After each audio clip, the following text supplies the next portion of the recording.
রমজান মাসে কোন আমলটি করলে পূর্বের সকল সগীরা গুনাহ মাফ হয়ে যায়?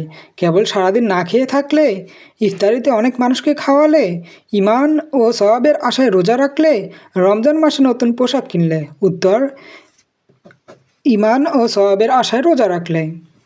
সহিহ বুখারীর হাদিস অনুযায়ী জান্নাতের কোন বিশেষ দরজা দিয়ে কেবল রোজাদাররাই প্রবেশ করবেন? বাবুস সালাত, বাবুল জিহাদ, আর রাইয়ান, বাবুস সাদাকা? উত্তর: আর রাইয়ান। রাসূলুল্লাহ সাল্লাল্লাহু আলাইহি ওয়াসাল্লামের হাদিস অনুযায়ী রমজান মাসে ওমরা পালন করলে কিসের সমান সওয়াব পাওয়া যায়? একটি হজের সমান, 100 নফল রোজার সমান, 1 বছর ইবাদতের সমান, শহীদ হওয়ার সমান? উত্তর: একটি হজের সমান।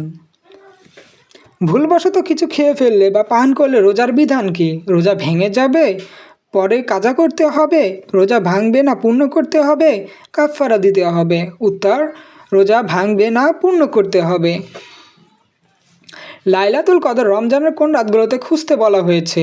প্রথম 10 রাতে, শেষ 10 দিনের বিজোড় রাতে, কেবল 27তম রাতে, শেষ 10 দিনের জোড় রাতে? উত্তর: শেষ 10 দিনের বেজোড় রাতে।